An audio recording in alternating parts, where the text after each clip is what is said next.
बिस्मिल्लाहिर्रहमानिर्रहीम। अस्सलामु अलैकुम। सऊदी उर्दू न्यूज़ चैनल में आप सबको खुश आमदीद कहा जाता है।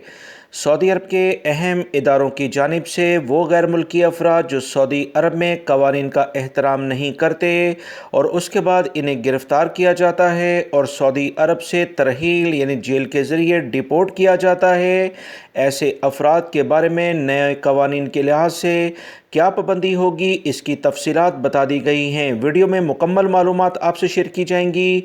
वीडियो मुकम्मल देखने के साथ अपने दोस्तों से शेयर भी कीजिएगा ताकि कोई भी गैर मुल्की कवानीन से लाइल्मी की बिना पर कोई ऐसी हरकत ना कर बैठे जिसकी बिना पर वो सऊदी अरब में मुश्किलात का शिकार हो जाए। सऊदी अरब के नए इमिग्रेशन कवानीन की रोशनी में जो लोग ममलिकत से डिपोर्ट किए जाते हैं, इन पर मुस्तकिल बुनियादों पर सऊदी अरब में वापस आने के लिहाज से पाबंदी लगा दी जाती है।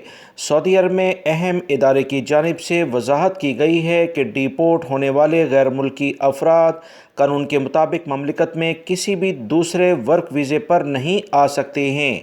ऐसे अफराद पर ताहियात वर्क वीज़े पर आने की पाबंदी आयद की जाती है।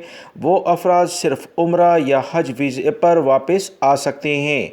ख्याल रहे, नए कानून से कबल इस किस्म की पाबंदी नहीं थी, बल्कि ऐसे अफराद जिनका शुमार डिपोर्ट होने वाले अफराद में होता था, इन पर दोबारा ममलिकत वर्क वीज़े पर आने के लिए मुख्तलिफ मुद्दत की पाबंदी आयद की जाती थी, जो 3 साल से 10 साल हुआ करती थी।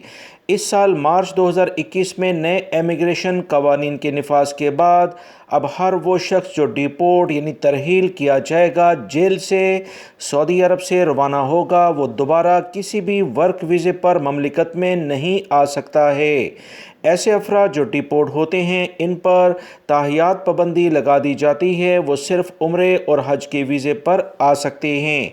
बहुत सारे गैर मुल्की अफराद इस बारे में सवालात करते थे। पुराने कवानीन ख़त्म हो गए हैं। मार्च 2021 से जो नए कवानीन जारी हुए हैं, उसकी बुनियाद पर ये इतलात सऊदी अरब के अहम इदारों की जानिब से दोबारा से जारी कर दी गई हैं।